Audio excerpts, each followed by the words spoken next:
Bienvenidos a un nuevo episodio de La Media Tijera, el podcast donde te contamos las historias épicas del fútbol mundial, sus héroes y villanos. En esta ocasión estamos con ya no un invitado, sino un colaborador 100% de casa, Daniel Peñalosa, el Pollo. Hola Pollo, ¿cómo estás? Buenas noches. Hola Checo, ¿cómo estás? Muy buenas noches. De nuevo un gusto estar otra vez aquí en el podcast de La Media Tijera y de nuevo gracias por la invitación. Pues el Pollo nos acompaña el día de hoy porque vamos a hablar de un tema que con todo lo que está pasando, como ya hemos comentado, pues estamos reviviendo partidos, mundiales, torneos, equipos del pasado y Pollo me preguntó, oye, ¿tú quién crees que hubiera llegado a la selección mexicana en el Mundial de Italia 90? Y la verdad es que fue muy interesante el tema y nos pusimos a estudiar para saber qué hubiera pasado si México hubiera ido a ese mundial. Que bueno, vamos a recopilar un poco, Pollo, por qué México no tuvo la oportunidad de participar en ese mundial de Italia 90, que de entrada para nosotros, para nuestra generación, los de la generación X, que estamos entrando al cuarto piso, pues hubiera sido un muy buen recuerdo porque fue nuestro primer mundial, ¿o no? ¿No es así, Pollo? Así es, mira, fíjate que muchas veces en programas de televisión, en transmisiones de partidos, sobre todo cuando juega la selección, se habla mucho de la generación perdida, ¿no? Uh-huh, ese afán de catalogar a los equipos por generaciones, que si la generación dorada, que si, siempre hay camadas de jugadores que destacan en algún momento y ya representando al equipo mexicano, pues es esto que se da, ¿no? Y se habla mucho de la generación perdida del 90, de muchos jugadores que no tuvieron la oportunidad de disputar una Copa del Mundo estando en plenitud en sus equipos, sí, en el mejor momento de sus carreras, que a lo mejor les llegó esa oportunidad después, pero ya no en lo que hubieran podido rendir un poquito antes. Entonces sí es interesante, como dices, nos metimos a investigar un poquito cómo estaba la liga mexicana en esa época, qué equipos son los que dominaban, finales de los 80, principios de los 90, qué jugadores destacaban, y de ahí, bueno, de cada quien tiene sus jugadores, que todo esto es una especulación, todo esto es un qué hubiera pasado, pero la verdad es algo interesante, ¿no? Porque hay jugadores que a lo mejor la gente no se acuerda de ellos porque pues ya estamos hablando de hace 30 años de esa Copa del Mundo. Sí, claro. Pero sí hay algunos que después tuvieron su oportunidad, pero sí es un ejercicio interesante y diferente, ¿no? Lo que pasa es que perder un mundial, o sea, como los mundiales son cada 4 años, pues literal pierdes 8 años de tu carrera, ¿no? O sea, el proceso de 4 años previo, y pues si ya no se participó en ese mundial como en Italia 90, como fue el caso, pues van a pasar otros 4 años para que tengas la oportunidad. Y vamos a ver que algunos de los nombres que tanto tu selección como la que yo hice, algunos sí llegaron al Mundial de Estados Unidos 94, pero ya no llegaron en su mejor etapa, ¿no? Algunos que hubieran estado en plenitud en Italia 90, pues en el 94 ya iban de salida en sus carreras y los llevaron por la experiencia, pero pues algunos pasaron más bien tiempo en la banca, ¿no? Cuando en el 90 pues pudieron haber tenido otra oportunidad. Oye, Pollo, pero ¿recuerdas qué pasó? ¿Por qué México no fue al Mundial de Italia 90? Para los millennials o para los que no saben exactamente qué pasó, ¿recuerdas obviamente por qué no fuimos? Bueno, sí, el tema de los cachirules, ¿no? El cachirulazo que se dio en 1988, uh-huh, toda raíz de un evento, un premundial 20 me parece, uh-huh, sí. Que se iba a celebrar, se estaba celebrando en Guatemala, en el que obviamente el equipo mexicano avanzaba de ronda y había obtenido su lugar para el Mundial de la especialidad, y todo se dio porque la Federación Mexicana tenía un libro que sacaba anualmente, un anuario, en el que venían los datos de los jugadores, su fecha de nacimiento, sus equipos, etcétera, etcétera, que era precisamente de la Federación, o sea, era lo oficial. Uh-huh. Entonces algunos periodistas, en este caso Toño Moreno fue el primero, un periodista que ahorita está más dedicado a la cuestión administrativa con Grupo Pachuca. Sí, sí. Él es el director del Salón de la Fama, del Museo del Fútbol, etcétera, etcétera. Uh-huh. Trabaja en televisión, periodista, y empezó a ver que había ciertas discrepancias entre las fechas de nacimiento de algunos jugadores del registro oficial a otros que habían participado en ese premundial. Uh-huh. Había jugadores que eran hasta 3 años o 4 años más grandes del límite de edad, ¿no? Entonces, sí, al darse a conocer públicamente, la Federación Guatemalteca, que era el afectado porque no habían podido calificar, mete una queja ante la FIFA y bueno, de ahí se empieza a originar todo un un conflicto, ¿no? A raíz de los malos manejos por parte de directivos que orillaron a México a una suspensión de cualquier evento deportivo de fútbol durante un periodo de tiempo. Sí, pero la verdad es que está bastante bizarra esta historia, pues como que la Federación Mexicana se le hizo fácil y falsificó o mandó a 4 jugadores que ya no estaban en el límite de edad. Dijo, bueno, no pasa nada, pero lo que comentas, Pollo, o sea, si ya de plano sí vas a hacer una tranza así, pues mínimo hazla bien, porque al poco tiempo sacan su anuario y pues los periodistas que bien mencionas, Antonio Moreno, se da cuenta gracias al otro periodista que trabajaba con él también en Imevisión, Alfredo Ruiz, que Alfredo Ruiz trabajaba con Pumas. Entonces en un partido de Pumas Monterrey jugaba Gerardo Jiménez y Alfredo Ruiz le brinca la edad, le comenta a Antonio Moreno empieza a investigar junto con otros periodistas de la jornada, Miguel Ángel Ramírez, y se da lo que comentas, ¿no? Pero aparte, el primer castigo era solo para CONCACAF y para ese mundial, pero los directivos mexicanos, como siempre, se envalentonaron y como en la FIFA estaba muy bien parado Guillermo Cañedo y era muy amigo de Avalanche, que en aquel entonces era el presidente de la FIFA, pues los directivos dijeron, vamos, hacemos nuestro pancho y mira, nos regresan y no pasa nada, ¿no? Vamos al mundial sub-20 con todas nuestras tranzas y aquí nada pasó. Y pues nada, que la FIFA votan en contra y el castigo se lo imponen no solo a la sub-20, sino a todas las selecciones mexicanas de cualquier categoría y nos quedamos sin mundial. Así que pues una más de las que pasan en nuestro fútbol mexicano y en nuestro país, ¿no? Digo, sin demeritar, ¿no? Obviamente pues era otra época, como bien dices, pero como si realmente fuera necesario, ¿no? A esos niveles, digo, sabemos que México pues le toca eliminarse en CONCACAF. Sí, claro. Que fuera necesario el tener jugadores más grandes, ¿no? Contra jugadores de la zona.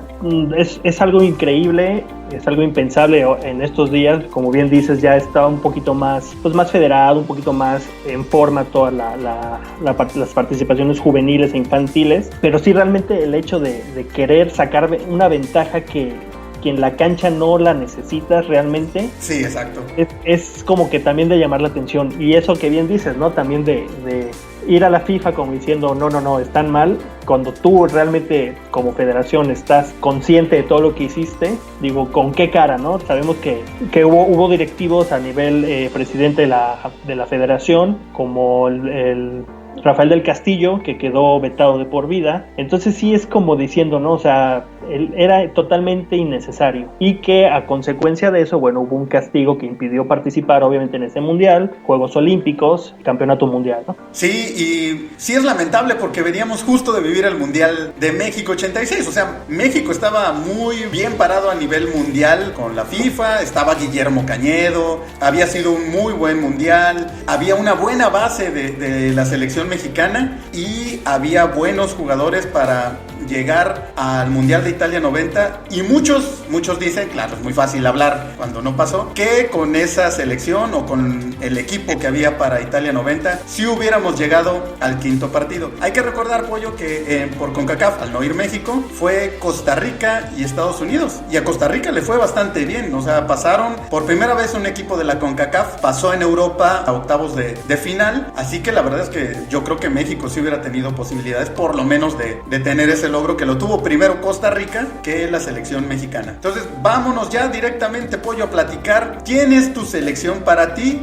quiénes hubieran llegado a ese Mundial de Italia 90, cómo los hubieras parado, quiénes hubieran sido tus convocados. Esta es la selección del Pollo para el Mundial de Italia 90. Mira, si me hubiera tocado la oportunidad de ser entrenador en esa época, sí había muchos jugadores que tenían un proceso mundialista, como bien dices, de México 86, incluso algunos, ahorita los vamos a comentar, que ya habían tenido también la participación en esos mundiales juveniles, Juegos Olímpicos, incluso hay 2 jugadores que yo tengo que ya habían participado en 2 Copas del Mundo. Digo, haciendo también un poquito de memoria, México también quedó fuera del Mundial del 82 en España, pero ahí sí fue por la cuestión eliminatoria, ¿no? Se jugó en una sola sede y México, con un equipo importante también para la época, no pudo obtener el pase al Mundial de España 82, y también fue otro proceso cortado, pero sí hay algunos jugadores que habían participado en el Mundial de Argentina, que continuaron años después y bueno, son parte de este equipo, ¿no? Platicarte nada más rápidamente, yo hubiera llevado, o viendo los registros de la época, había jugadores jóvenes y había jugadores con experiencia. En la portería, mejor portero en esa época era Pablo Lari. Sí. Ya tenía experiencia mundialista, fue titular de México en los partidos del Mundial del 86, jugaba en el Puebla en esa época, tenía 29 años y el Puebla era uno de los equipos más importantes de esa época en el fútbol, ¿no? Ya había sido campeón precisamente un torneo previo a esa Copa del Mundo y Pablo Larios era el portero titular, realmente un portero con muy buenas atajadas y un portero espectacular, que tristemente, bueno, hace algunos años falleció. Sí. Otro portero que también estaba en muy buen momento, Adrián Chávez, portero del América, el América que también en la década de los 80 tuvo bastantes títulos, tenía 28 años en 1990, sí. Ya había sido campeón de Liga 2 veces, había sido ese año campeón de CONCACAF, igual siendo uno de los porteros más seguros del fútbol mexicano. Y como tercer portero, un jovencito, Jorge Campos, 23 años, que jugaba en Pumas y que, bueno, tenía un par de temporadas en las que alternaba tanto la portería como la delantera. Realmente también como delantero fue un jugador que metió bastantes goles en los Pumas en su época y ya tenía o pintaba para grandes cosas, ¿no? Para lo que después sabemos que fue Jorge Campos, y siento que hubiera sido como buena experiencia para él. Curiosamente a él le tocó ir después al Mundial del 2002 como tercer portero por la experiencia que ya tenía, ¿no? Entonces era como para apoyar en ese momento a los que estaban. Aquí le hubiera tocado ir para aprender de los que estaban. Esta es la primer discrepancia que tenemos, porque, bueno, yo te comentaba que para mí, yo siento que Campos no hubiera pintado, ¿no? Y mira que si alguien admira y es fan y se compraba sus uniformes y todo lo que tenía que ver con Campos soy yo, pero viendo los números, como bien comentas, yo creo que aquí te gana el romanticismo de saber lo que hizo Campos, pero en el momento había alternado, pero muy pocas veces la portería. El portero titular de Pumas era Adolfo Ríos. Campos había jugado por ahí 4 partidos, obviamente mostraba condiciones, pero, o sea, poniéndonos en el lugar de un director técnico en ese momento, yo creo que difícilmente lo hubieran llamado. O sea, el nivel sabemos que lo tiene, hubiera sido muy buena experiencia, pero incluso él se vuelve titular de los Pumas hasta la temporada 90-91, que Ríos se va de los Pumas, y Miguel Mejía Barón comenta que él tuvo una pelea con la directiva porque un torneo antes Campos había sido su mejor delantero en Pumas y él decide ponerlo en la portería y la directiva no estaba de acuerdo porque, oye, ¿cómo pones a tu goleador de portero, no? Entonces estamos hablando que todo esto pasa después del Mundial del 90, por eso yo creo, difícilmente lo hubieran tomado en cuenta. Entiendo. Te voy a decir el porqué. Sabiendo que obviamente había 2 porteros adelante de él, sí, sabiendo claro, que difícilmente iba a jugar. Él en sus inicios, como bien comentas, empezó de portero, hubo oportunidad de que jugara delantero, que lo hizo bastante bien, y ya después sí, todo lo que comentas de lo que fue Jorge Campos, ¿no? Pero era un jugador para la época diferente, un jugador que mostraba buenas cosas en la portería y que a futuro, volviendo a lo mismo, ¿no? O sea, pensando en el después, hubiera sido una buena experiencia para él aprender de 2. Él lo ha comentado siempre en todas las entrevistas que da Jorge Campos, que para él el mejor portero que ha habido en la historia del fútbol mexicano es Pablo Larios, ¿no?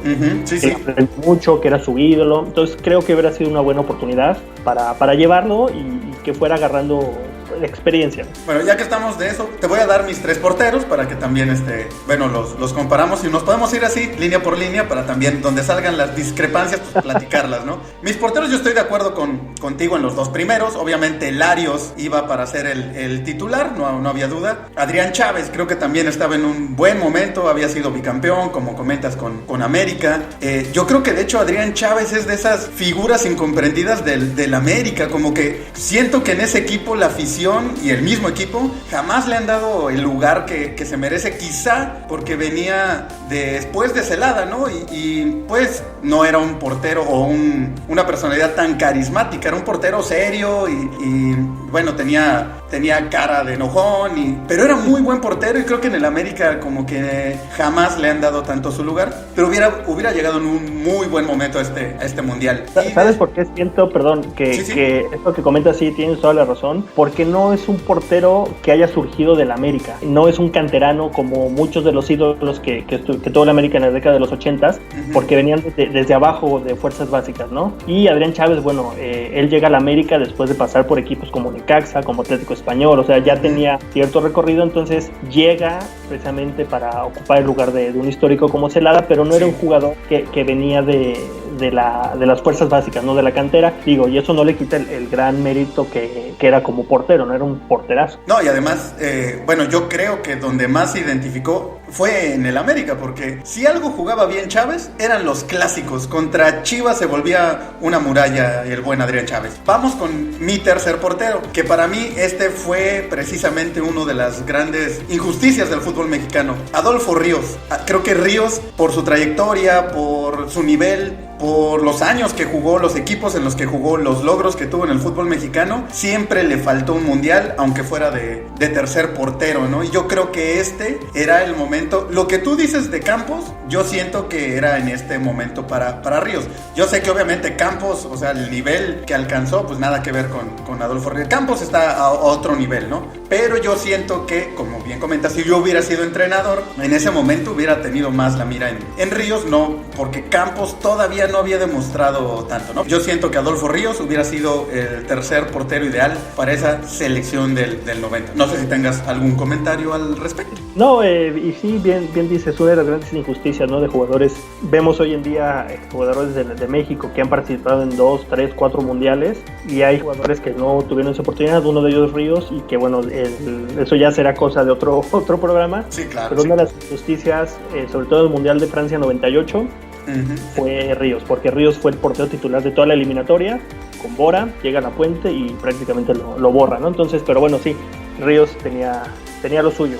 Vamos con tus defensas, ¿te parece? ¿A quién hubieras llevado en la defensa? ¿Quiénes hubieran sido tus titulares? ¿Cómo hubieras jugado? Cuéntanos, profe Peñalose. Pues mira, de mis defensas, en una lista de 23 convocados, sí, porque fue un buen trabajo de investigación, ¿eh? Primero, Roberto Ruiz Esparza, un central del Puebla, volvemos a lo Puebla era el equipo dominante de esa época, un central cumplidor, la verdad era bastante bueno, y en esa saga del Puebla pues era el líder. Tenía 25 años, realmente siempre es de esos jugadores, no sé si la gente lo recuerda, que físicamente aparentaba más edad porque tenía poco cabello, o sea, no era como que el prototipo del jugador de ahora, ¿no? Que es un atleta 100%, sino hasta tú lo veías y físicamente se veía más grande, pero no, tenía 25 años en aquella época, ya había debutado con la selección y era uno de los jugadores importantes en ese momento. Otro, Alfredo Tena, claro, capitán del América, tenía 33 años. Él es de los jugadores que estuvo en el Mundial de Argentina 78, muy joven, y que se perdió el Mundial del 86 en México por un tema comercial, porque no quiso utilizar los zapatos oficiales de la marca que patrocinaba a la selección. Entonces, por un conflicto de intereses, él quedó fuera, pero pues don Alfredo Tena es el capitán Furia, ¿no? Es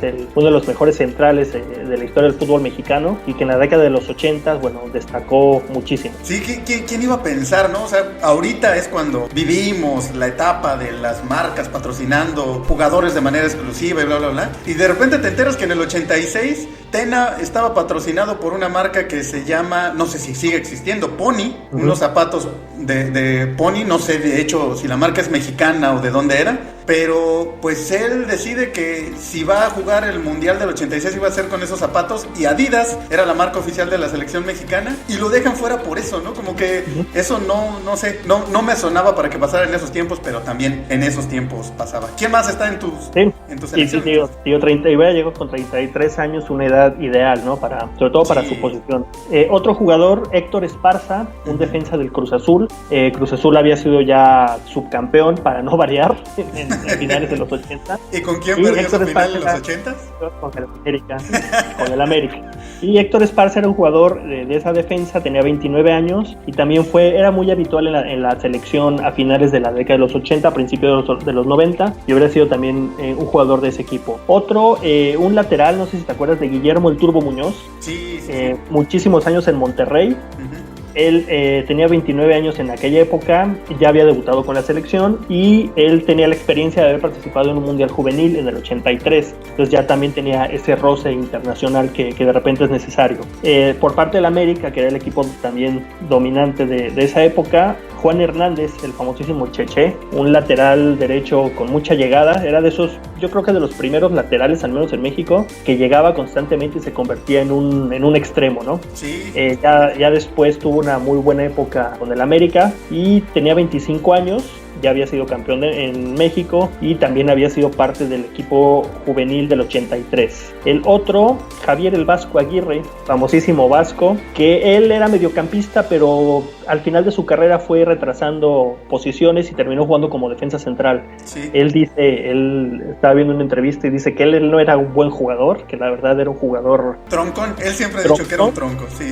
Pero que con una mentalidad y un carácter importante, ¿no? Entonces, bueno, algo que necesita un equipo que representa en un mundial es precisamente eso, ¿no? Y él tenía 32 años, jugaba en Chivas, ya había sido mundialista en el 86, sí, claro. Había jugado en Europa, después del mundial tuvo un paso por el Osasuna, hasta que una fractura lo dejó prácticamente fuera de ese equipo, regresa a México y termina sus últimos torneos en Chivas. Y el último de mis defensas, Octavio Becerril, el Picas. ¿El Picas? Tenía 26 años, jugaba en el Toluca, era un habitual en los 11 ideales del torneo mexicano. Y bueno, siempre en un mundial necesitas a alguien que meta la pierna fuerte, ¿no? Y si alguien sí, claro, no se arruga en esos momentos importantes, Octavio Becerril, ¿no? Entonces imagínate que el Picas hubiera facturado a Roberto Baggio en el mundial, a Maradona o algo, bueno, lo que hubiera sido épico. Entonces es mi lista de defensas. ¿Y quiénes hubieran sido tus titulares? ¿Cómo los hubieras parado? Mis titulares, yo hubiera puesto a Alfredo Tena como central con el Vasco, pero dos jugadores con carácter. Y me gustaba mucho a mí cómo jugaba el Turbo Muñoz como lateral por izquierda. Sí. Y Juan Hernández, por lo mismo del perfil, porque tenía buena llegada y tenía experiencia también como lateral derecho. Pues aquí coincidimos un poquito más, Pollo. Prácticamente tenemos a la misma defensa. Bueno, los porteros también, solamente hay entre Campos y Ríos, pero en la defensa yo igual hubiera convocado a Juan Hernández, el lateral del América, por supuesto al Capitán Furia, Alfredo Tena, Roberto Ruiz Esparza, que estaba en su momento, ya hablaste de él, el Turbo Muñoz. Yo ahí le batallé, la verdad es que no encontraba muchos laterales fuera de Juan Hernández, pero el Turbo Muñoz incluso, recuerdo que llegó a estar con la selección, no llegó al Mundial del 94, pero estuvo en ese proceso, lo recuerdo. Fíjate todavía. Adelantándose un poquito, justamente, no sé si te acuerdas que previo a la Copa América del 93 con Mejía Barón, hubo un problema con unos jugadores que estaban en contra del draft, que les llamaban los esquiroles, ¿no? Sí, sí. Que estaban en contra del trato del jugador, etcétera, etcétera, y que prácticamente quedaron borrados de la selección. Uno de ellos era el Turbo Muñoz, que él en la época de Menotti era también un titular inamovible. Sí, también muy buen lateral, y si no hubiera sido por las políticas que a veces se dan en el fútbol mexicano y en el fútbol en general, pues quizá lo hubiéramos visto también en el Mundial del 94. El Vasco Aguirre yo también lo tendría en mi lista, ahorita hablo de mis titulares. Y yo hubiera agregado a Claudio Suárez por la misma razón, porque la que tú hubieras agregado a Campos, con la diferencia de que Claudio ya había jugado, y Claudio podría jugar de lateral, porque en Pumas incluso llegó a jugar de volante en la final. Era delantero. Ajá, Claudio, o sea, era delantero en sus inicios, ¿sí? Sí, Claudio Suárez jugaba de volante, llegó a jugar de lateral y terminó siendo defensa central, ¿no? Entonces creo que por su juventud, porque ya había jugado finales, porque ya era un jugador constante en Pumas, hubiera sido una muy buena experiencia. Yo, ¿cómo los hubiera parado? La única diferencia que tengo en mis titulares hubiera sido mi central, que hubiera tenido Alfredo Tena, pero con Roberto Ruiz Esparza. El Vasco, por lo que comentas, ya estaba de salida y por supuesto era un gran jugador de carácter que hace falta, pero yo lo hubiera metido para cerrar partidos, no de titular. Yo hubiera dejado al Capitán Furia Tena con Roberto Ruiz Esparza en la central, Juan Hernández, por supuesto, de lateral. Creo que no había discusión, y el Turbo Muñoz por la izquierda, ¿no?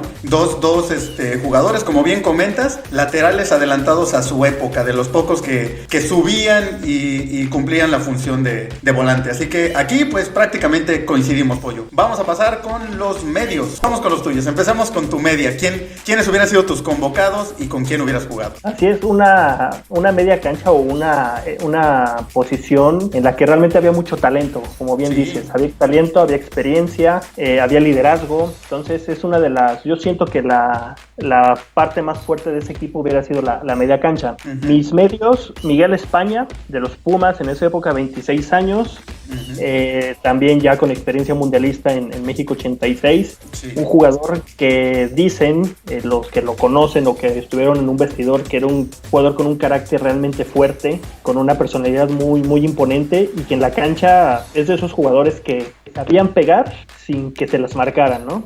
Uh-huh. Un jugador que metía la pierna bastante hasta el final de su carrera. Él se retiró, si no me equivoco, a principios de los 2000, todavía jugaba.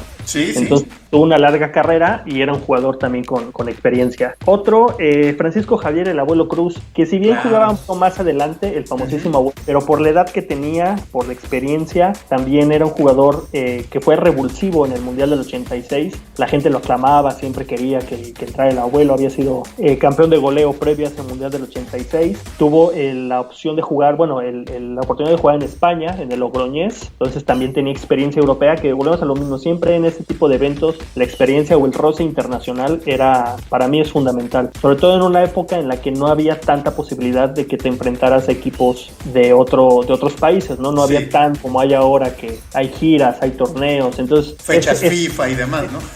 Ese roce no existía. Y bueno, el Abuelo Cruz de Tigres en ese momento tenía también ¿cómo se dice? Los argumentos para ser parte de ese equipo. Sí, claro. Otro que a mí me gustaba mucho cómo jugaba y que pasaba por un buen momento, Gonzalo Farfán. Uh-huh.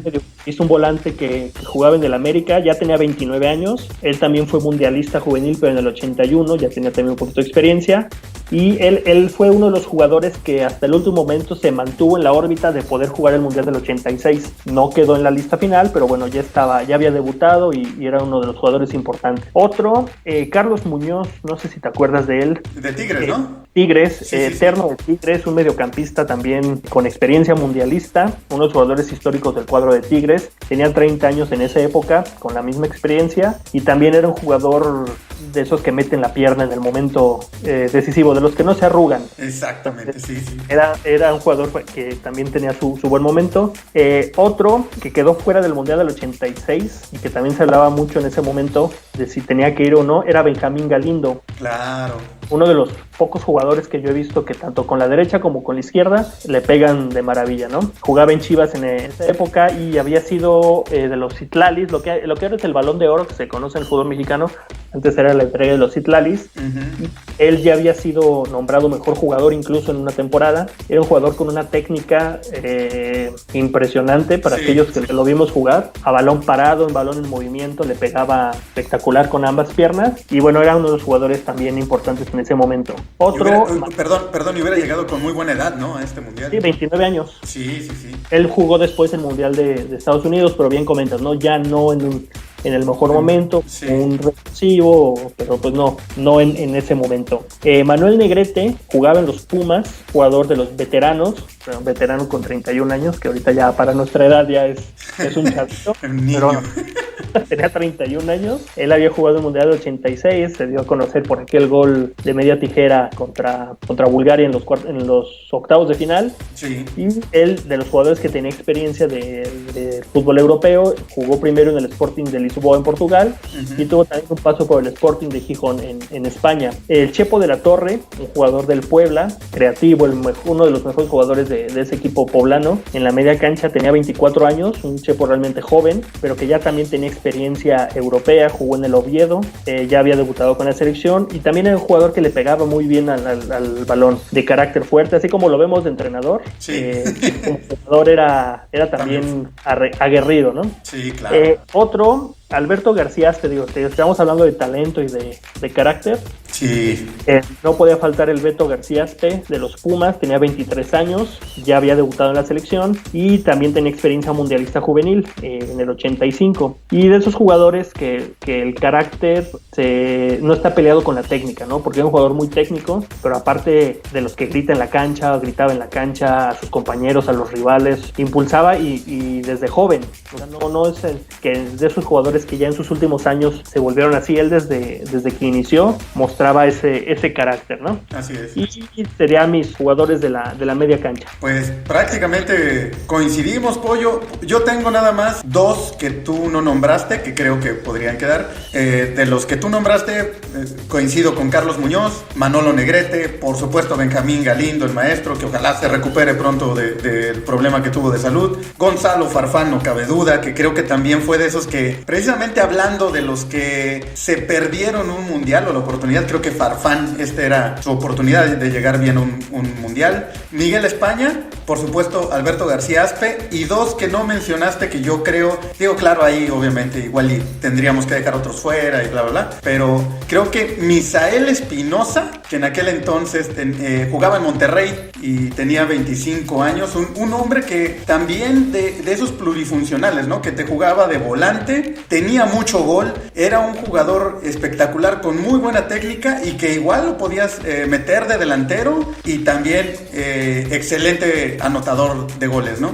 Y otro que a lo mejor sí se hubiera podido ocupar ahí el lugar o que lo hubiéramos llevado para armar para que tuviera experiencia. Alfonso el Poncho Sosa de la UDG. Hay que recordar que Sosa sí, Campos, ¿no? Para agarrar experiencia. No, pero Poncho Sosa en esta época ya era titular indiscutible de los Leones Negros. Yo, ahorita lo vamos a platicar, pero yo incluyo en mi selección a jugadores de los Leones Negros que, aunque no ganaron nada en la década de los 80s, era un equipo muy llamativo, muy espectacular, tenía muy buena generación y una de la base, lo que era Alberto García Aspe para los Pumas era Poncho Sosa para los Leones Negros de la UDG. Incluso yo creo que ahí hubiera tenido que ser la decisión entre llevar a Aspe o llevar al Poncho. Híjole, Sosa, qué difícil, ¿no? Qué difícil. Claro, ya volviendo un poco como la decisión de lo que hablábamos entre Campos y Ríos, pues bueno, obviamente en los 90s no hubiéramos sabido el futuro, ¿no? Pero pues ahorita, sabiendo lo que sabemos, obviamente Aspe hubiera sido la elección, pero en ese momento los dos estaban, yo creo que al nivel y de un estilo de juego muy, muy parecido, ¿no? Así que bueno, entonces esos jugadores también como que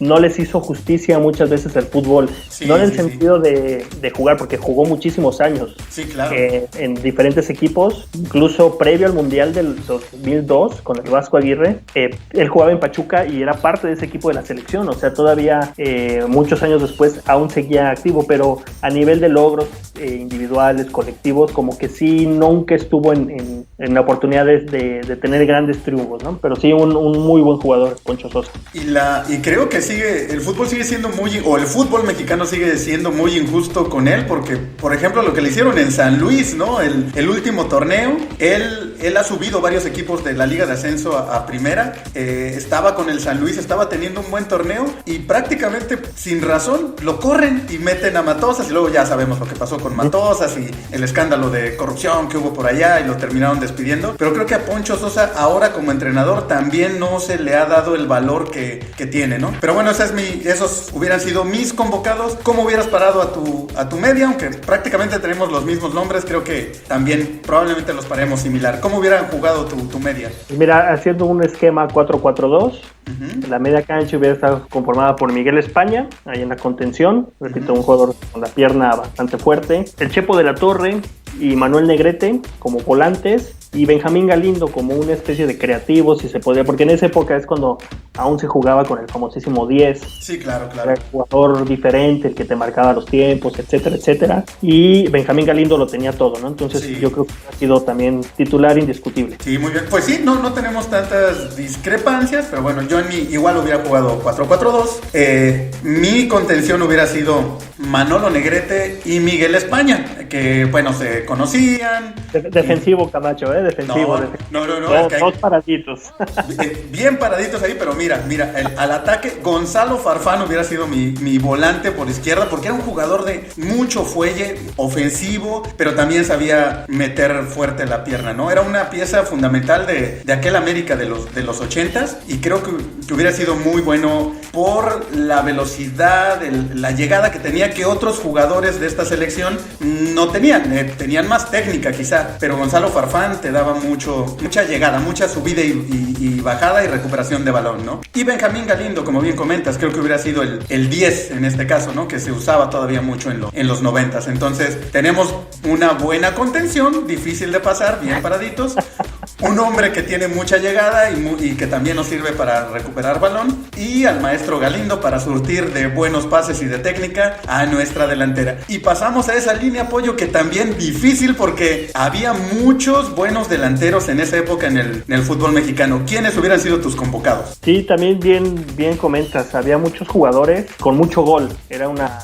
Volvemos a lo mismo, son épocas diferentes, se jugaba diferente en el sentido táctico, pero sí había jugadores importantes o interesantes arriba, ¿no? Mis delanteros hubieran sido Luis Flores, jugaba en Cruz Azul en ese momento, 29 años de edad, ya había sido también mundialista en el 86, tuvo 2 años en España, primero en el Sporting de Gijón y después en el Valencia, que la verdad Valencia quiso hacer opción de compra, pero no lo vendieron. Había tenido muy buena temporada con el cuadro de España, regresó a México, bueno, y en Cruz Azul también continuó su carrera.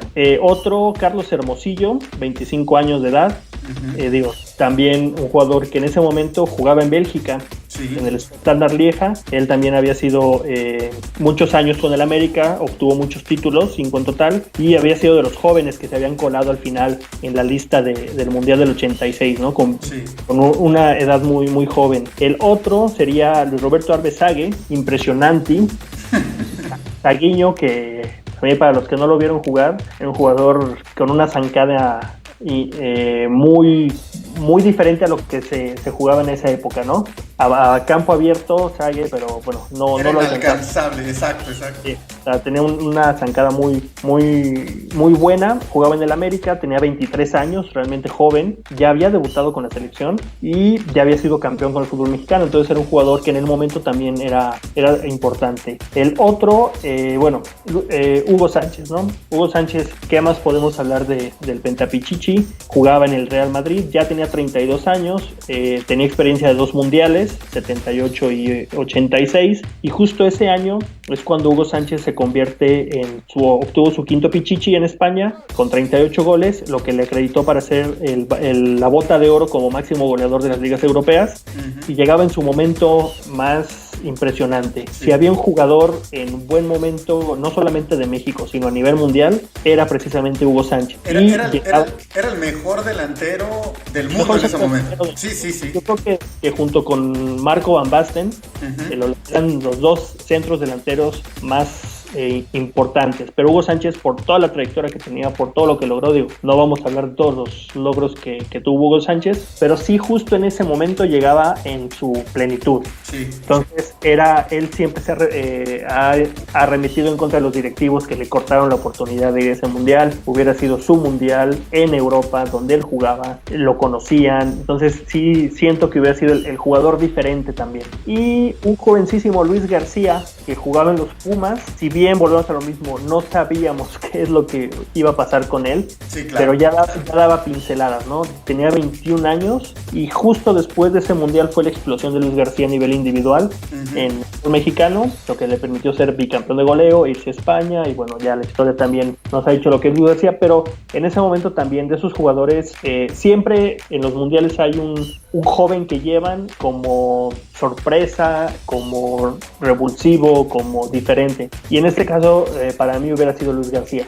Muy bien, Pollo. Yo ahí también discrepo contigo, creo que igual otra vez te gana la máquina del tiempo, por lo que comentas, ¿no? Porque sí, la explosión de Luis fue después, incluso Campos siempre se burla que que en esa temporada donde Campos estuvo en la delantera, él hacía más goles que Luis García, ¿no? Lo que te comentaba, yo creo que incluso si a Campos lo hubieran llevado al Mundial del 90, probablemente lo hubieran llevado de delantero, no de portero, ¿no? Pero, ¿sabes? Digo, sí, volvemos a lo mismo, es después lo que se convirtió él. Pero sí. Siento que los jugadores, en este caso los delanteros, es muy difícil que de la nada de repente se conviertan en lo que son. Uh-huh. Entonces, ya realmente Luis García ya tenía cierta experiencia. Él fue a un mundial infantil, ya había debutado en Pumas, ya había metido sus goles. Un torneo previo metió 12 goles, realmente tampoco son pocos para un delantero del fútbol mexicano, pero ya daba esa muestra, ¿no? Y sí, o sea, no podemos pensar en ese momento lo que se iba a convertir, pero ya daba muestras. Entonces siento que hubiera sido también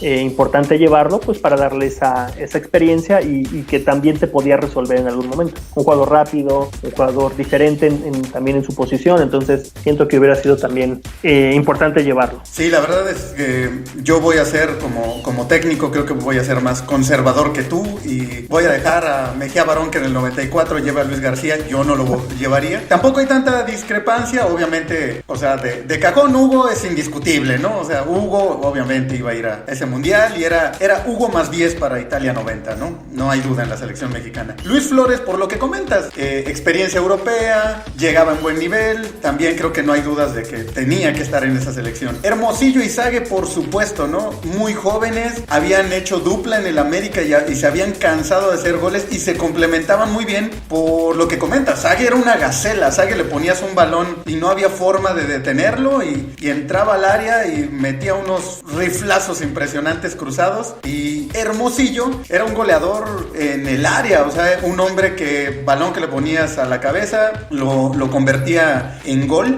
Y creo que también por ese lado, hablando de un mundial europeo, llevar a dos tipos tan altos de tanto físico como Sague y Hermosillo podían darte una diferencia que generalmente no tienes en el fútbol mexicano, ¿no? Delanteros que físicamente pues sean, como diría Saguiño, impresionantes. Entonces creo que también por ese lado era bueno tenerlos a ellos dos, aparte de que pues se conocían y jugaban bastante bien. Aquí vienen mis dos delanteros que a lo mejor algunos se hubiera tenido que quedar, pero donde yo voy a discrepar contigo con Luis García y no me iría tanto por unos novatos, sino yo hubiera llevado a Octavio Mora y a Daniel Guzmán de la UDG, que un poquito lo que pasaba con Sague y Hermosillo en el América, ¿no? Era una dupla que se complementaba muy bien. Ambos, además de ser buenos delanteros y sobre todo Daniel Guzmán anotar muchos goles, eran tipos muy técnicos. Era un poquito al estilo Bofo y Cuauhtémoc, de esas duplas que pocas veces vimos en el fútbol mexicano, de que fueran hombres que anotaran gol, pero también tenían la técnica de hacerte jugadas que no esperabas, de darte buenos pases, y se entendían muy bien, ¿no? Era esa época donde la UDG de hecho llegó a finales y tuvo momentos muy, muy importantes. No sé si ya mencionamos demasiados delanteros, creo que con ellos dos serían 6, probablemente alguien, lo que comentábamos, ¿no? Alguien se hubiera quedado, pero me hubiera parecido interesante ver a ellos dos también en esta. Creo que por lo menos Daniel Guzmán se hubiera podido colar a esta selección, y a lo mejor Octavio Mora lo metías como medio, lo metías ahí para suplir a Benjamín Galindo ya en un momento en el que necesitaras un cambio. Pero creo que estos dos jugadores también, sobre todo Daniel Guzmán, aquí igual son de esos que perdió su oportunidad de asistir a un mundial precisamente porque no fuimos a Italia 90. ¿Quiénes hubieran sido entonces? Perdón, incluso Daniel Guzmán, bueno, los dos, Octavio Mora también, fueron de parte del proceso de Mejía Barón para el siguiente mundial. Uh-huh. Nada más que los dos se quedaron fuera. Daniel Guzmán, que fue campeón de goleo también en alguna etapa, y era un jugador, sí, que tenía ese oportunismo, ¿no? Pero sí, fueron dos jugadores que en ese momento, bueno, obviamente sabemos que México no acudió, pero que 4 años después también fueron parte del proceso y a final de cuentas, pues no fueron parte de la nómina final. Y en tu 4-4-2, ¿quiénes hubieran sido tus delanteros titulares? Como bien lo dices, bueno, era Hugo y 10. Entonces, Hugo Sánchez tendría que estar, junto con Luis Flores, también un buen complemento, porque Luis Flores es un jugador que se botaba más, salía un poquito más del área, creaba más oportunidades, y Hugo Sánchez, bueno, como el killer de ese cuadro. Sí, claro.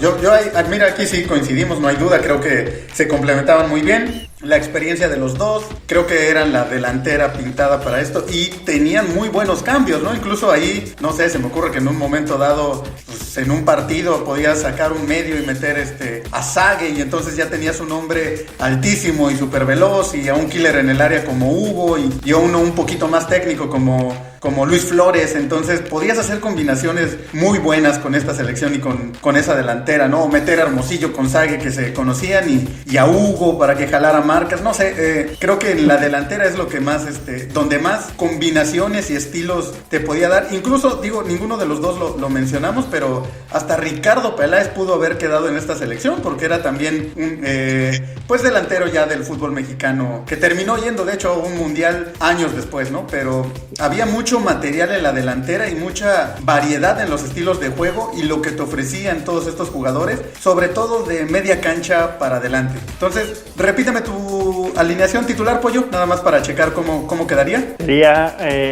Pablo Larios en la portería, línea de 4 con Juan Hernández y Guillermo Muñoz, el capitán Furia Alfredo Tena y Javier Aguirre. En la media cancha Miguel España, Chepo de la Torre, Manuel Negrete y Benjamín Galindo, y arriba Hugo Sánchez como capitán y Luis Flores. Muy bien. Oye, ¿cuál es tu pronóstico con esta selección?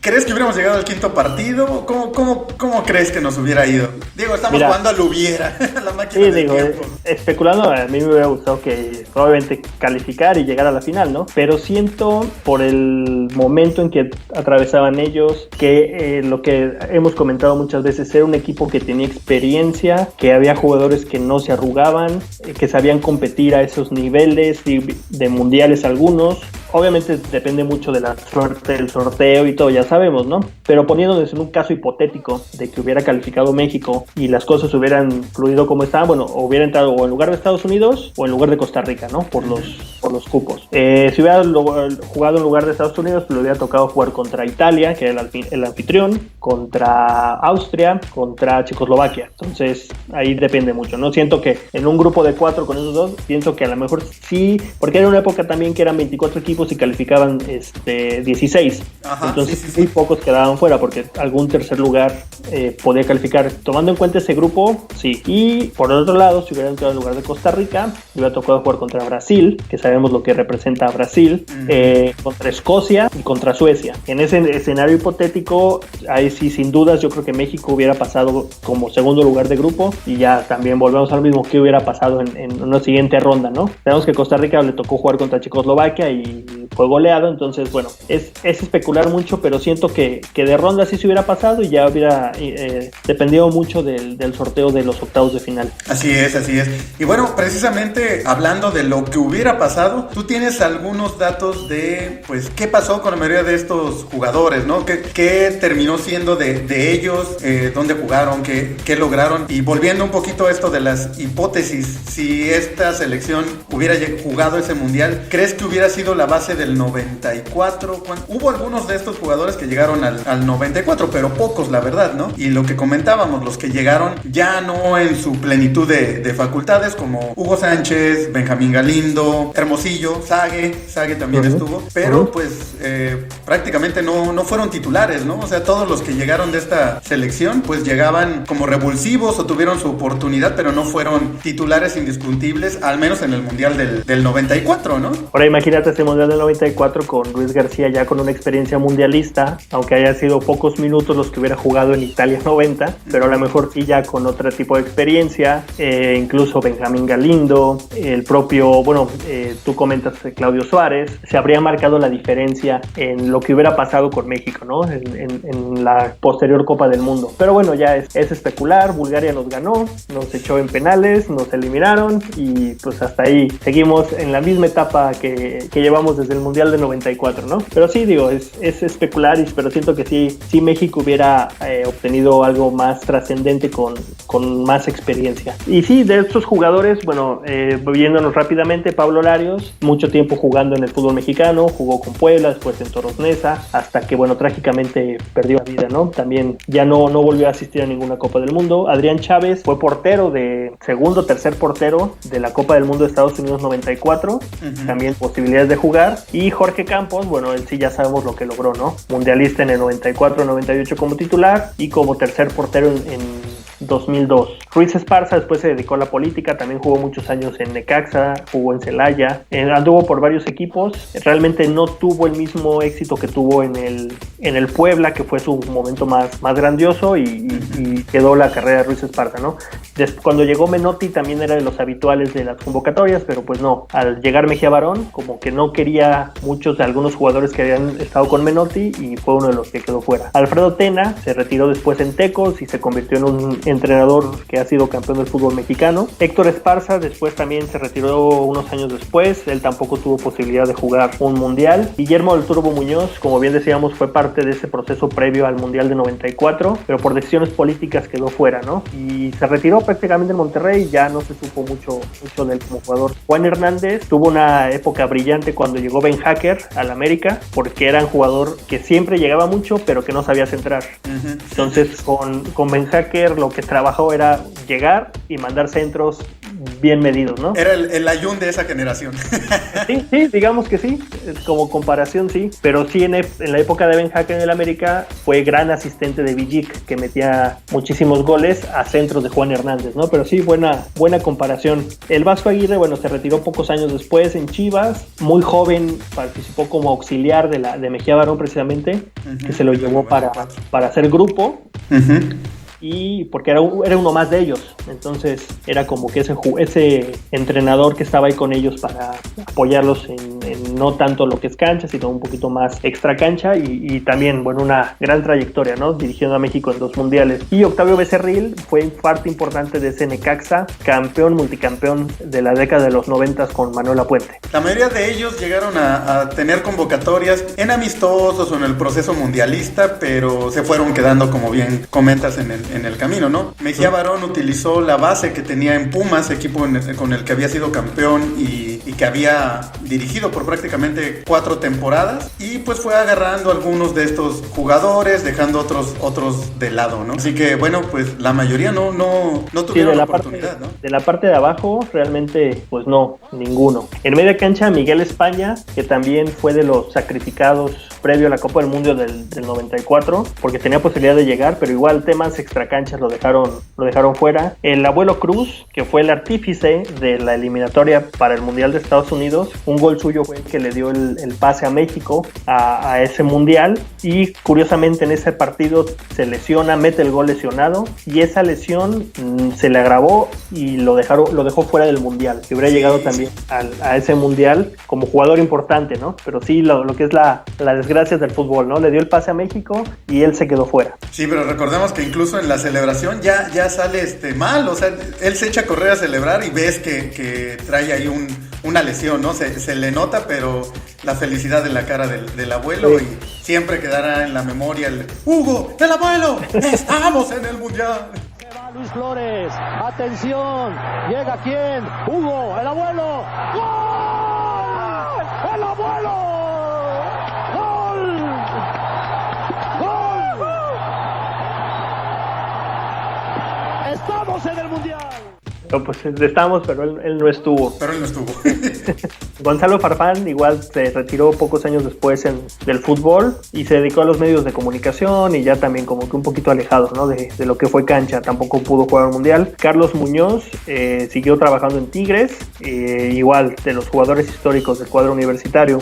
Benjamín Galindo, que sí llegó al Mundial de Estados Unidos, entró de cambio en algunos partidos y todavía fue parte importante del proceso previo al Mundial de Francia, con Bora en la eliminatoria. Recordar que México calificó con Bora al Mundial y terminó la eliminatoria, lo corrieron, entró Lapuente, y también varios de esos jugadores ya no formaron parte del Mundial de Francia. Uno de ellos fue Benjamín Galindo. Manuel Negrete también se retiró poco tiempo después, se dedicó también a la política. Chepo de la Torre continuó jugando algunos años, tampoco tuvo posibilidad de ir al Mundial de Estados Unidos por la misma razón, fue de los esquiroles famosos de de México y también quedó tachado como un jugador problemático y no pudo acudir al Mundial. Y bueno, después como entrenador tuvo la oportunidad de ir a un Mundial, pero pues la eliminatoria que tuvo con la selección no fue la mejor y quedó fuera, ¿no? Se le cayó el equipo un año antes del Mundial, cuando había tenido unos números muy buenos, y pues, algo pasó en ese equipo, porque de plano el último año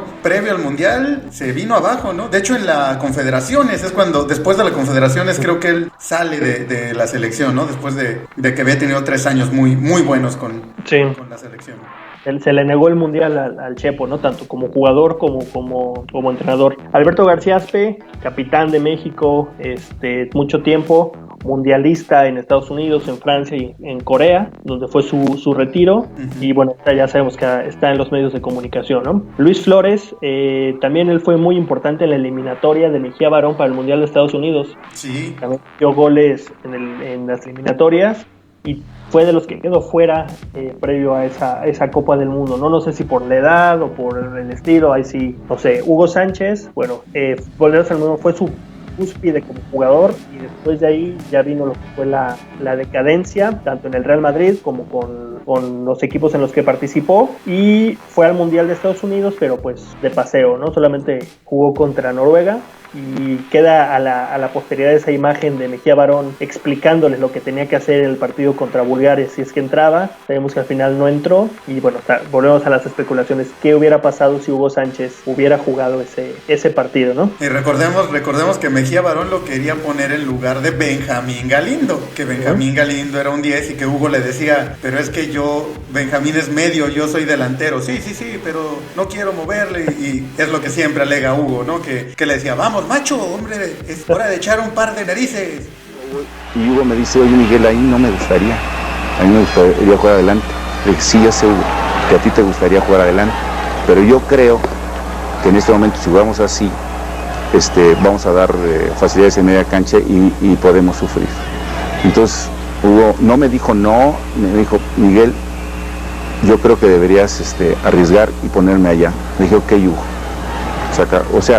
Sigue calentando. Yo en ese momento interno dije, yo no meto a Hugo. ¿Por qué? Porque en ese momento tú como director técnico tienes un panorama, y es muy difícil que alguien venga, que sea Superman o el que sea, que te diga cómo hacerle, sino para qué estás. Mejía Barón no quiso y decidió siempre no hacer cambios, y pues sí, siempre quedará el qué hubiera pasado si Hugo entra contra Bulgaria, ¿no? Y cuenta la leyenda que Stoichkov, jugador de Bulgaria, que curiosamente compartió con Hugo Sánchez aquel botín de oro como máximos goleadores de las ligas europeas, uh-huh, volteaba la banca y veía que Hugo no entraba, y como que eso les daba más ánimo, ¿no? Sí. Como diciendo, si entra Hugo estamos perdidos, ¿no? Uh-huh. Entonces es una de las leyendas que bueno, solamente los que estuvieron ahí la sabrán. Carlos Hermosillo también fue parte de ese mundial. Fue después también multicampeón de goleo en el fútbol mexicano, y previo al Mundial de 98, La Puente se tuvo que decidir por él o Ricardo Peláez, dos jugadores de las mismas características prácticamente, y decidió por Peláez, porque lo conocía más, porque lo tuvo en Necaxa, y dejó a Hermosillo fuera de ese Mundial. Sague también acudió al Mundial de Estados Unidos, titular en todos los partidos, y en el partido contra Bulgaria prácticamente era, a la expulsión de Luis García, era el único delantero, y era mándele pelotazos a Sague para que los alcance, ¿no? Era ya el estilo de México en los últimos momentos. Y Luis García, bueno, después del 90, bicampeón de goleo, campeón con Pumas, se fue a España, figura en el Mundial del 94, y acudió al del 98 ya como uno de los jugadores que no tuvo participación, pero también con una gran trayectoria en el fútbol mexicano. Sí, recordemos también aquella fatídica jugada de Sague en el primer partido, donde Ramón Ramírez le manda un centro, y pues bueno, la técnica nunca fue lo de Sague enfrente de cabeceo. Ajá, sí, un balón que pues era cuestión de empujarlo, y le pega en la cabeza y pega en el travesaño, y simplemente no entró. O sea, era más difícil que no entrara, y pues desgraciadamente pues no se le dio a Sague. Pero también recordemos aquel gran momento en la Copa América del 93 con Benjamín Galindo, ¿no? Que le manda un pase de, no sé, 30-40 metros impresionante al pecho. Impresionante. Yo creo que el mejor gol de Sague en su historia. Adelante, picó Patiño, para la pelota, es para Sague. Sague, controla, izquierda, ¡no! ¡Sague! Aquí está Luis Roberto Alves, apareciendo y metiendo un golazo. Controla, defensa. la para con el pecho y sin que caiga, cruza desde afuera del área al portero de Perú. Un golazo. Y después de esa Copa América del 93, Sague juega la Copa de Oro también del 93 previo al Mundial. Y en un partido mete 7 goles, ¿no? Contra Martinica. Sí, se cansó de meter goles en esa época. Obviamente con la complicidad de los rivales, pero sí, era... Por eso yo creo que fue de los inamovibles de Mejía Barón para ese Mundial, ¿no? Aún sobre Hugo Sánchez, aún sobre jugadores como Carlos Hermosillo, como Misael Espinosa. Entonces sí, era un jugador que tenía la confianza y que atravesaba un buen momento. La verdad es que en el 93, 94 fue de las mejores épocas de Saguiño. Así es, pues bueno, este fue nuestro especial dedicado a la selección mexicana del Mundial de Italia 90. Qué buenos tiempos, Pollo, sin duda, lo que platicábamos, yo creo que fue el primer Mundial que vivimos realmente, ¿no? Nuestra generación, los que estamos entrando a los 40. ¿Qué recuerdos tienes de ese Mundial, Pollo? Fíjate que yo tenía 10 años, bueno, 9 años. Me acuerdo mucho sobre todo los partidos de la primera ronda, como que no mucho, pero me acuerdo mucho, sí, por flashazos, no sé, de aquel partido entre Holanda y Alemania. Ah, claro, sí. El caso de Rijkaard a Rudi Feller. Sí. Me acuerdo mucho del partido de Inglaterra contra Camerún, de los bailes de Roger Milla, que Camerún estuvo a punto de eliminar a Inglaterra en cuartos de final. Uh-huh. Y obviamente, bueno, de la final, ¿no? De Goicoechea atajando penales. Pues sí, de momentos importantes que te marcan de niño. Yo recuerdo, ahorita que mencionas a Roger Milla, Higuita perdiendo un balón, Higuita, el portero colombiano que antes, que Campos era muy famoso porque le encantaba salir jugando con los pies y a veces llegar hasta media cancha y hacer paredes con sus defensas, con su equipo, algo que después Campos haría no tanto como Higuita, pero que también llegó a hacer. Y en una jugada que se quiere driblar a Roger Milla le roba el balón y pues entró caminando a la portería, y con eso Colombia se despidió de ese mundial, ¿no? Que tenía a Valderrama entre sus figuras. Me acuerdo también, no sé si recuerdas esa anécdota de Inglaterra, el delantero que le ganó hacerse del baño, y que se hizo del baño, jugada donde Gary Lineker hace un esfuerzo y se queda sentado y la cámara lo enfoca y ves como Gary Lineker empieza pues a arrastrarse sentado en el pasto, y bueno, voltea la cámara, toma y ve ese gesto que hace como de chin, me ganó, ¿no? Y bueno, después supimos que sí, le ganó en un esfuerzo, andaba un poquillo malo de la panza y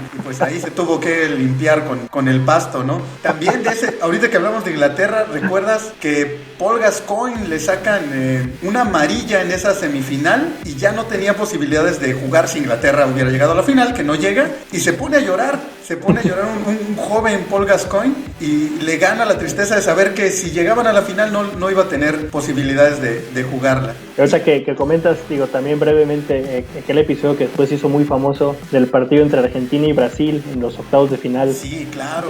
El agua contaminada contra los jugadores brasileños, ¿no? Que entra el utilero en una jugada que selecciona un jugador argentino y se acercan jugadores brasileños a pedirle agua y les da una botella para que tomen, entre ellos Branco, y empezó como que a marearse y que digo, también la leyenda, ¿no? Que el agua estaba contaminada para que hiciera estragos en los jugadores brasileños, ¿no? De esas anécdotas de los mundiales. Sí, bueno, ya ni tan leyenda, porque Maradona fue a un programa de televisión y lo confesó y se rieron, ¿no? De que sí, les dieron agua con algo ahí para afectar a la selección brasileña. Todas las cosas, y tomó Branco y venía a tomar Baldo, venía a tomar todo lo bueno, ¿viste? Y yo decía, que todo. Y al Banco le digo, estoy casi, y yo le digo, ¡Banco, no!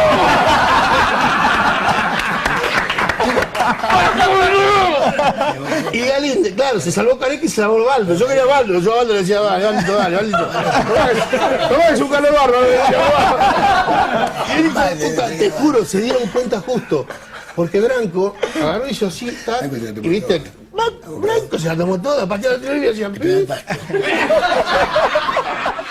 Ese partido también lo recuerdo mucho, un golazo de Canilla con un pase espectacular de Maradona cayéndose, que de hecho él siempre cuenta que ya no ve, o sea que él manda el balón y cuando voltea pues ya ve al pájaro Canilla celebrando, y dejaron a una muy buena selección de Brasil en el camino. Fue un gran mundial ese también, la verdad. Bueno, quizás le tengamos mucho cariño por haber sido el primero, y sí hay memorias ahí grabadas, ahora, ¿no? Imagínate ese mundial con los pases de Benjamín Galindo a Hugo Sánchez, que ahorita nos estuviéramos acordando de aquel gol de Luis Flores a pase de Juan Hernández que le permitió a México avanzar de ronda, ¿no? Hubiera sido algo irreal, ¿no? Sí, la verdad es que sí, desgraciadamente las tranzas, la corrupción nos robó un mundial a los jugadores, pero también a nosotros los aficionados.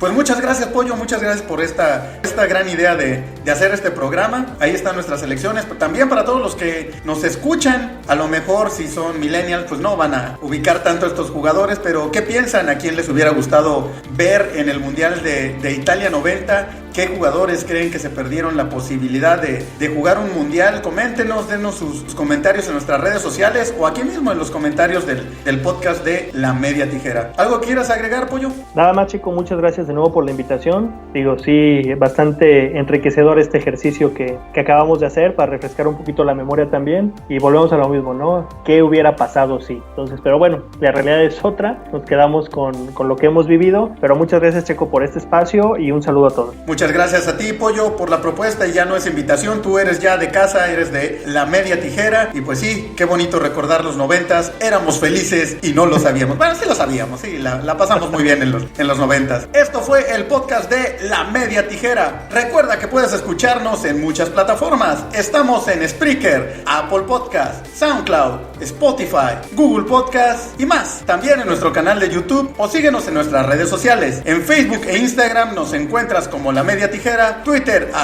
@tijeramedia, o síguenos en nuestro sitio web www.lamediatijera. La Media Tijera es un podcast hecho por todos y para todos. Nos escuchamos en la próxima.